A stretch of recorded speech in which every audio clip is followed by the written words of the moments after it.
Mais avant, on revient sur la Molokai Hoe Shelva n'était pas la seule équipe tahitienne. 11 clubs au total se sont alignés sur la ligne de départ, dont celui de DT Junior. Une première participation pour ces jeunes, David.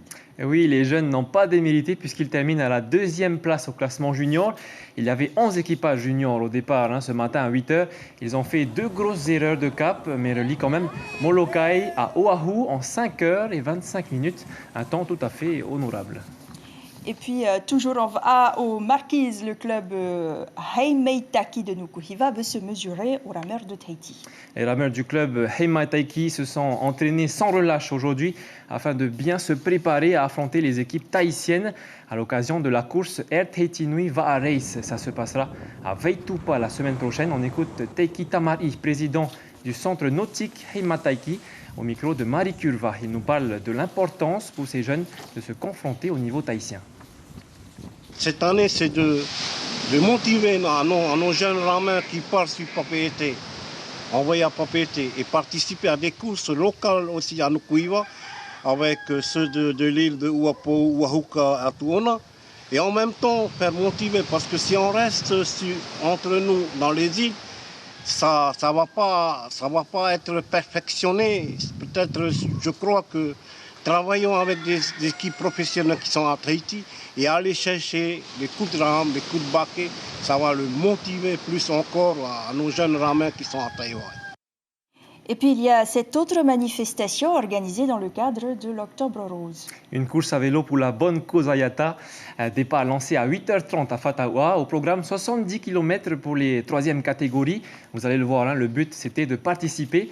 Les bénéfices seront reversés à la Ligue contre le cancer. Mario Leroy et Juan Potoru. Pour le cancer, parce que finalement on a tous quelqu'un plus ou moins de concerné, de près ou de loin. Cyclistes confirmés ou amateurs, mais tous avec un grand cœur. Ce matin, ils sont un peu plus de 70 à avoir enfourché les vélos. C'est pour la bonne cause, pour la lutte contre le cancer, pour les aider. Après, voilà, c'est venir rouler entre copains, s'amuser. Je vois qu'il y a du monde, donc c'est une bonne initiative. Maintenant, on se fait plaisir aujourd'hui, parce que le vélo, normalement, il est plein de poussière. Le départ est donné par la présidente de la Ligue contre le cancer.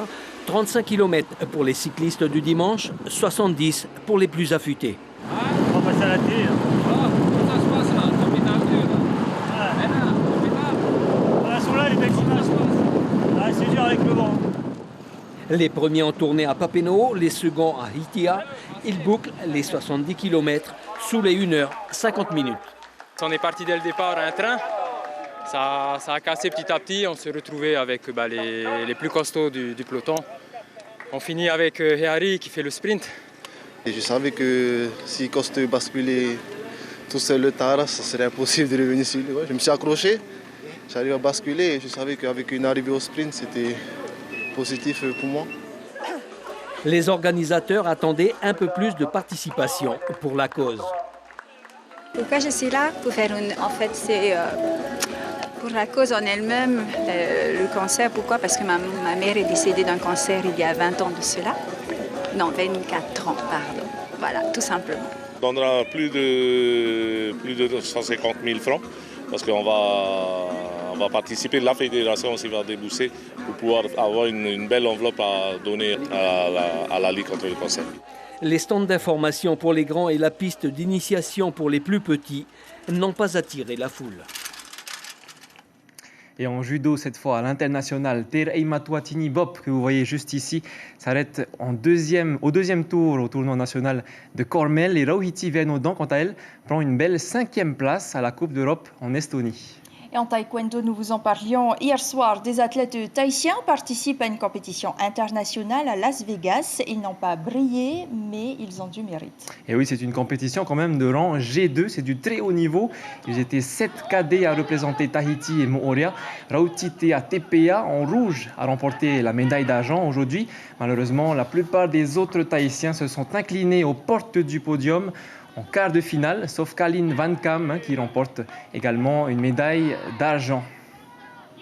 On s'intéresse au surf à présent avec cette question. Et si Tahiti remportait la candidature aux Jeux Olympiques de 2024? Et qu'en pensent ses rivaux et les surfeurs? Il y a 5 spots en compétition, prudence côté fédéral. Pour l'instant, rien ne transparaît. Reportage sur le site du Quicksilver Pro à Osgore.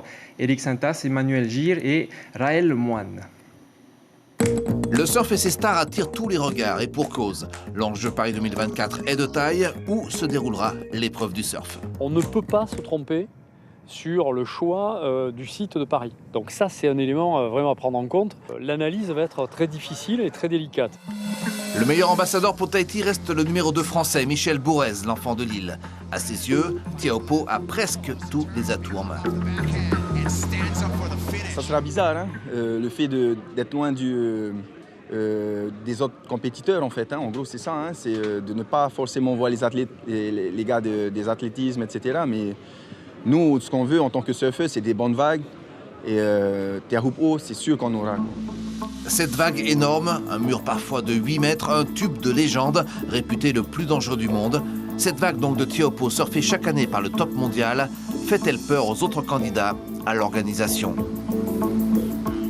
Les Jeux Olympiques, on sait que c'est une autre dimension, c'est encore quelque chose de différent d'un championnat du monde et c'est comme ça qu'on a appréhendé en tout cas la candidature. Et on a autant d'atouts en termes de vagues que Teahupo'o, même si à cette période-là, effectivement, Teahupo'o marche très très bien aussi. La France, c'est aussi les dômes, c'est aussi les tomes. Tahiti a tout à fait sa place, c'est une place forte et historique du surf français. Donc voilà, si la compète part à Tahiti, j'en serai le premier satisfait. Mais bien entendu, moi je vais défendre la candidature Biarritz avec les atouts qu'a Biarritz, puisqu'il a certains atouts. Car en 2017, à Biarritz, l'équipe de France avait brillé aux mondiaux. Connaissant la valeur du surf tricolore, pour 2024, on se met à rêver et même le président Arassus nous lâche une confidence si ça se passe à Tahiti. Si la compétition commence à 8h du matin, ben pour nous c'est 20h. Donc un petit prime time sur une vague Tahiti avec des Français qui jouent peut-être une qualification pour une médaille, c'est pas mal. On repart à Nukuhiva où le collège a ouvert une section sport-études en football, une aubaine pour les collégiens de ces îles, de cet archipel. Tout à fait. 30 jeunes sportifs dont 6 filles ont été sélectionnés. Pour rester dans la sélection, les jeunes footballeurs doivent être réguliers. Ils suivent 2 entraînements par semaine. Ils doivent être présents à chaque rencontre du calendrier. C'est ce que nous explique Christophe Jamono, responsable technique de la section football de Nukuhiva, au micro de notre correspondante Marie Curva. Donc c'est d'emmener le groupe des 4e, 3e au final USSP de Sportco en football au mois de mars et un groupe de 6e, 5e au final du championnat de Polynésie des sections sportives au mois de mai à Tahiti. En sachant que ces projets n'auront lieu que si les élèves le méritent et qu'on emmènera sur ces déplacements que les élèves méritants sur le plan scolaire, sur le plan du comportement et sur le plan sportif. Et voilà, Yata, c'est tout pour le sport de cette semaine. Le week-end prochain, on aura du rugby avec le Pape Été International Sevens. Ce sera vendredi et samedi, et du run automobile également, et aussi de la force athlétique. Merci, c'est noté David. On se retrouve donc samedi.